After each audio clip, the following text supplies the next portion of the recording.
తాకట్టులో ఉన్న బంగారాన్ని విడిపించి ఆ రోజు ఆన్లైన్ రేటుకే మేము కొంటాం. Sharma gold company. నమస్తే గురుగారు. వాగర్థావివ సంపృక్తౌ వాగర్థ ప్రతిపత్తయే జగతః పితరౌ వందే పార్వతీ పరమేశ్వరౌ. సదాశివసమారంభాం శంకరాచార్య మధ్యమాం అస్మదాచార్య పర్యంతం వందే గురు పరంపరాం. ఆదిత్యాయ చ సోమాయ మంగళాయ బుధాయ చ గురుశుక్ర శనిభ్యశ్చ రాహవే కేతవే నమః. శృంగేరి జగద్గురు పీఠాధిపతులకి, కంచి పీఠాధిపతులకి నమస్కారములు తెలియజేసుకుంటూ కార్యక్రమాన్ని ప్రారంభిద్దాం. గురుగారు, సెప్టెంబర్ 16 తారీఖు నుంచి 30 తారీఖు వరకు కర్కాటక రాశి వారికి ఏ విధంగా ఉండబోతోంది? సెప్టెంబర్ 16వ తారీఖు నుంచి 30వ తారీఖు వరకు కర్కాటక రాశి వారికి ఏ విధంగా ఉండబోతుందో తెలుసుకునే ముందు గ్రహ సంచారం తెలుసుకుందాం. రాశిలో 2వ ఇంట బుధుడు, 3వ ఇంట రవి కేతు యొక్క సంచారము, అలాగే 4వ ఇంట శుక్రుడు 22వ తారీఖు నుంచి, అలాగే అష్టమ శని మరియు భాగ్యస్థానంలో రాహువు, లాభస్థానంలో గురువు, 12వ ఇంట కుజుడు. వెరసి చూసుకున్నట్లయితే ఈ యొక్క కర్కాటక రాశి వారికి దైవ అనుగ్రహం సంపూర్ణంగా ఉంది.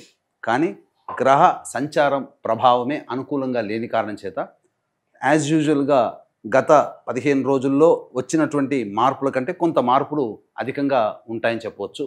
అయితే గత 15 రోజుల్లో జరిగినటువంటి మార్పుల కంటే మిశ్రమ ఫలితాలు పొందుతారని చెప్పవచ్చు. కాబట్టి ఏదైనా లాభమైనా, నష్టమైనా, మంచైనా, చెడైనా సగం సగంగా ఈ యొక్క కర్కాటక రాశి వారికి ఉంటుందని చెప్పవచ్చు. అయితే చెప్పొచ్చేది ఏంటంటే ప్రధానంగా ఈ యొక్క సంబంధించినటువంటి రవి యొక్క సంచార గ్రహ ప్రభావం చేత 16వ తారీఖు తర్వాత కొంత శ్రమ అధికంగా ఉంటుంది, ఒత్తిడి అధికంగా ఉంటుంది, చికాకు ఎక్కువగా ఉంటుందని చెప్పొచ్చు. కానీ ఉద్యోగ భద్రత, నిరుద్యోగస్తులకి ఉద్యోగం లభించడము, అలాగే చేస్తున్నటువంటి పనులలో అల్టిమేట్గా ఫైనల్ స్టేజ్లో మీరు కార్యజయాన్ని పొందుతారు, చికాకులు ఉన్నప్పటికీ కూడా. అయితే సాఫీగా ఎవరికీ జరగదు కదండి, అనుకున్న పని వెంబడే అయిపోదు కదా. గ్రహ సంచారం కూడా అనుకూలంగా ఉండాలి, అప్పుడే మనకు మంచి జరుగుతుందని చెప్పవచ్చు. ఇక ముఖ్యంగా 20 తారీఖు తర్వాత గ్రహ సంచారం మార్పు ఉన్నటువంటి కారణం చేత నూతన వ్యక్తుల యొక్క పరిచయం మీకు కలుగుతుంది ఈ కర్కాటక రాశిలో. కాబట్టి జాగ్రత్తలు పాటించండి. మీకు వారి వల్ల ఖర్చు తప్ప భవిష్యత్తులో ఏది మంచి జరగదనే విషయాన్ని మీరు గమనించుకోవాలి. ఇక అన్నిటికంటే ప్రధానంగా తల్లిగారి యొక్క ఆశీర్వచనం మీకు 22వ తారీఖు తర్వాత ఉండడం, అనగా తల్లి మీ పట్ల సంతోషంగా ఉంటుంది. తద్వారా మీకు తెలియకుండానే కొన్ని విజయాలు మీరు సొంతం చేసుకుంటారని చెప్పవచ్చు. ఎందుకంటే ప్రత్యక్ష దైవం తల్లిదండ్రులు. కాబట్టి 22వ తారీఖు తర్వాత తల్లిని ఎంత సంతోషంగా ఉంచగలిగితే మీ జీవితంలో అంత ఆనందంగా ఈ యొక్క కర్కాటక రాశి వారు ఉంటారని చెప్పవచ్చు. ఇక అన్నిటికంటే అష్టమ శని ప్రభావము ఈ యొక్క కర్కాటక రాశి వారికి ఆరోగ్య పరిస్థితులను కొద్దిగా ఇబ్బందికర పరిస్థితిలో, మోకాళ్ళ నుంచి పాదాల వరకు సమస్యాత్మకంగా ఉంటుందని చెప్పొచ్చు. అడుగు తీసి అడుగు వేయలేనటువంటి పరిస్థితి కొంతమందిని ప్రత్యక్షంగా ఈ కర్కాటక రాశిలో ఉన్నటువంటి వాళ్ళని చూడడం జరిగింది. కాబట్టి ఆరోగ్యం పట్ల శ్రద్ధ వహించండి. అయితే ప్రధానంగా విద్యార్థులకి 22వ తారీఖు తర్వాత చక్కటి భవిష్యత్తు కలుగుతుంది. ఊహించిన దానికంటే కూడా ఎక్కువ మంచి ఉన్నత శ్రేణి విద్యా సంస్థలలో ప్రవేశం జరిగేటువంటి అవకాశము ఈ యొక్క కర్కాటక రాశిలో జన్మించినటువంటి వారికి గోచరమవుతుంది. ముఖ్యంగా వ్యాపార రంగంలో ఉన్నటువంటి వారికి ఒడిదుడుకులు ఉన్నప్పటికీ అన్ని సమస్యల్ని మీరు తెలివితో అధిగమించుకోగలుగుతారు. తద్వారా కార్యజయాన్ని పొందుతారని చెప్పవచ్చు. ముఖ్యంగా రియల్ ఎస్టేట్ రంగంలో ఉన్నటువంటి వారు కాస్త జాగ్రత్తలు పాటించండి. అక్టోబర్లో కొన్ని మార్పులు అనేటువంటి గ్రహ సంచార ప్రభావం మీకు కొన్ని నిర్ణయాలు తీసుకోవడానికి నాంది పలుకుతుంది. కాబట్టి వేచి చూడండి. అక్టోబర్లో మీకు మంచి జరిగేటువంటి అవకాశాలు ఎక్కువగా గోచరమవుతుందని చెప్పవచ్చు. ఇక ప్రధానంగా గమనించుకున్నట్లయితే విదేశీ యానానికి సంబంధించి చేయు ప్రయత్నాలు కొంత నిరాశాజనకంగా ఉంటాయని చెప్పవచ్చు. కాబట్టి విదేశీ ఉద్యోగము, అలాగే దూర ప్రాంత ప్రయాణాలు, అలసటతో కూడుకున్నటువంటి దూర ప్రాంత ప్రయాణాలు అధికంగా ఉండడము, తద్వారా అనగా ఎక్కువగా దూర ప్రాంతం చేసి తద్వారా శారీరక శ్రమ, మానసిక ఒత్తిడి పొందడమే తప్ప ప్రయాణం తాలూకు సంబంధించినటువంటి ఫలితాల్ని, లాభాన్ని మీరు పొందలేరు. ఏ ఉద్దేశం కోసం అయితే మీరు ప్రయాణం చేస్తున్నారో ఆ ఉద్దేశం నెరవేరకపోవడం, వెనుదిరిగి రావాల్సినటువంటి పరిస్థితి రావడం ఈ యొక్క కర్కాటక రాశి వారికి గోచరం అవుతుందని చెప్పవచ్చు. ఏ తర్వాత మనం చూసుకున్నట్లయితే ఈ యొక్క కర్కాటక రాశి వారికి 16వ తారీఖు నుంచి 30వ తారీఖు వరకు, ఈ సెప్టెంబర్ నెల 16 నుంచి 30వ తారీఖు వరకు ఏ రోజుల్లో అధికంగా ధనాదాయం ఉంటుంది, ఏ రోజుల్లో ఖర్చులు అధికంగా ఉంటాయి, ఏ రోజుల్లో ప్రశాంతత లోపిస్తుంది అనే విషయాల గురించి క్లుప్తంగా మనం తెలియజేసుకుందాం. 16, 17వ తారీఖుల్లో ప్రధానంగా మానసికమైనటువంటి ప్రశాంతత లోపిస్తుంది. అలాగే ఆరోగ్యం పట్ల శ్రద్ధ వహించాల్సినటువంటి పరిస్థితి, ఖర్చులు కూడా అధికంగా ఆకస్మికంగా వస్తాయి. అనుకున్నది ఒకటి జరిగేది ఒకటిగా ఈ 16, 17 తారీఖుల్లో ఉంటుందని చెప్పవచ్చు. అలాగే మీరు ఆల్రెడీ ప్లానింగ్ ప్రకారం మీరు పెట్టుకున్నటువంటి ఖర్చులు 16, 17 తారీఖుల్లో ఉన్నట్లయితే ఆ ఖర్చుల్ని మీరు వాయిదా వేసుకునే ప్రయత్నం చేయండి, లేదా ఆ ఖర్చుల శాతాన్ని తగ్గించుకోండి. ప్రశాంతత లేని కారణం చేత ఇబ్బందికర పరిస్థితులు అనేటువంటివి 16, 17 తారీఖుల్లో ఉంటాయని చెప్పవచ్చు. ఇక 18, 19 తారీఖులో కనుక గమనించుకున్నట్లయితే ప్రధానంగా న్యాయ సంబంధమైనటువంటి విషయాలు ఏవైతే కొలిక్కి రాకుండా అపరిష్కృతం కాని సమస్యలు ఉంటాయో వాటికి సంబంధించినటువంటి కీలక అంశాల చర్చ దారికి తీస్తుంది. అలాగే సంతానంతో విభేదాలు ఏర్పడే అవకాశాలు ఉన్నాయి. సంతానం మూలకంగా ఖర్చులు సమస్యలు పెరిగే అవకాశాలు కూడా గోచరమవుతున్నాయి. కాబట్టి సంతానంతో వాగ్వివాదాలు పెట్టుకోకండి. ఇక అన్నిటికంటే ముఖ్యంగా ఖర్చులు కూడా ఉన్నాయి కాబట్టి జాగ్రత్తలు పాటించండి. ఇక గమనించుకున్నట్లయితే 20, 21, 22 తారీఖులు ఈ తారీఖులలో మీకు ప్రధానంగా నిరుద్యోగస్తులకి ఉద్యోగం లభించి తీరుతుంది. అలాగే ఉద్యోగస్తులకి ఉన్నత అధికారుల యొక్క అనుగ్రహంతో ఉద్యోగ భద్రత పెరుగుతుందని చెప్పొచ్చు. మీరు చేసేటువంటి వృత్తి వ్యాపారాలలో మీ యొక్క పేరు ప్రఖ్యాతులు పెరుగుతాయి. తద్వారా మీకు మంచి జరిగే అవకాశాలు 20, 21, 22 తారీఖుల్లో గోచరమవుతున్నాయి. ధన రాబడి కూడా అధికంగానే ఉంటుందని చెప్పవచ్చు.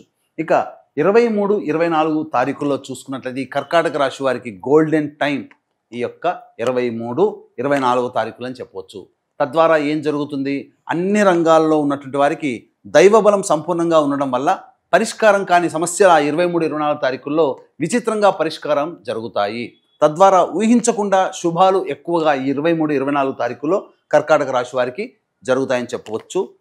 అవకాశానికి అలాగే అవసరానికి సరైనటువంటి ఖర్చులు మీకు ఖర్చులకి తగ్గట్టుగా ధనము కూడా మీకు లభిస్తుందని చెప్పవచ్చు. 25, 26 తారీఖుల్లో కనుక చూసుకున్నట్లయితే ఈ 25, 20, 26 తారీఖుల్లో ప్రధానంగా ఖర్చులు అధికంగా ఉంటాయి. దూర ప్రాంత ప్రయాణాలు చేయాల్సినటువంటి పరిస్థితులు ఎక్కువగా గోచరమవుతున్నాయని చెప్పవచ్చు. అలాగే ప్రయాణంలో మీకు ప్రశాంతత అనేటువంటిది ఉండదు. కాబట్టి ఆరోగ్య భద్రత ప్రయాణంలో ఈ 25, 26 తారీఖులో మీరు జాగ్రత్తలు పాటించండి. జిగ్జాగ్ వ్యవస్థ ఉంటుందని చెప్పవచ్చు. ఇక 27, 28 తారీఖుల్లో కనుక చూసుకున్నట్లయితే ఈ యొక్క 27, 28 తారీఖుల్లో మీరు సంతోషముగా ఉంటారు. అనుకున్నటువంటి పనులన్నీ కూడాను పూర్తి చేసుకుంటారు. పెండింగ్ పనులు పూర్తి చేసుకుంటారు. ముఖ్యంగా ఒక ప్రధానమైనటువంటి పని పూర్తి చేసుకున్నామనేటువంటి ఒక సంతోషమే మిమ్మల్ని ఆనందదాయకంగా ఉంచుతుందని చెప్పవచ్చు. ఇక 29, 30 తారీఖులో కనుక చూసుకున్నట్లయితే కుటుంబ సభ్యులతో వాగ్వివాదాలు పెరిగే అవకాశాలు ఉంటాయి. మీ యొక్క వాక్కు మూలకంగా ధనము అధికంగా ఖర్చు అవుతుంది. జరిగేది ఒకటైతే మీరు మీ వాక్కు వలన జరగబోయేది ఇంకొకటిగా మారుతుంది. ఊహించిన దానికంటే ఎక్కువగా ఖర్చులు ఈ యొక్క 29, 30 తారీఖులో గోచరమవుతున్నాయని చెప్పొచ్చు. ఏతావాత చెప్పొచ్చేది ఏమిటంటే 16, 17, 25, 26 ఈ తారీఖుల్లో అనగా సెప్టెంబర్ 16, సెప్టెంబర్ 17, సెప్టెంబర్ 25, సెప్టెంబర్ 26 తారీఖుల్లో మీకు ఆకస్మికమైనటువంటి ఖర్చులు అధికంగా ఉన్నాయి. కాబట్టి ఖర్చుల శాతాన్ని తగ్గించుకోండి. అన్ని రకాలుగా మంచి జరుగుతుందని చెప్పొచ్చు. 20, 21, 22, 23, 24 ఈ యొక్క తారీఖుల్లో మీకు అన్ని రంగాల్లో ఉన్నటువంటి వారికి చాలా మంచి పరిస్థితులు గోచరమవుతున్నాయని చెప్పవచ్చు. అలాగే ఈ యొక్క సెప్టెంబర్ 18వ తారీఖు రోజున పాక్షిక చంద్రగ్రహణం అనేటువంటిది ఉంది. మన భారతదేశంలో కనిపించకపోయినప్పటికీ అమెరికా మరియు south Africa, United Kingdom, Turkey ఇలాంటి ప్రాంతాలలో ఈ యొక్క చంద్రగ్రహణ ప్రభావం కనబడుతుంది. కాబట్టి ఆయా దేశాలలో ఉన్నటువంటి వారు గ్రహణ దోషానికి గురి అవుతారు. కాబట్టి ఏ రాశులకు ఎఫెక్ట్ అవుతుందంటే కుంభము, మీనము, మేషము, మిథునము, కర్కాటకము, కన్యా, వృశ్చికము ఈ 7 రాశుల్లో జన్మించినటువంటి వారికి ఈ యొక్క పాక్షిక చంద్రగ్రహణ ప్రభావం ఉంటుంది. కాబట్టి గ్రహణ దోష నివారణార్థమై చంద్రగ్రహణ దోష నివారణ హోమాలు మరియు వివాహం కాని అబ్బాయిలు అమ్మాయిల కోసం 18 రకాల హోమాలు కేవలం పర్ హెడ్ 1500 రూపాయలకి చేయించడం జరుగుతుంది. అలాగే అక్టోబర్ 19వ తారీఖు నుంచి పితృపక్షాలు ప్రారంభమవుతున్నాయి. కాబట్టి పితృదోష నివారణ కార్యక్రమాలు అనేటువంటివి సెప్టెంబర్ 25 మరియు 30 తారీఖుల్లో చేయించడం జరుగుతుంది.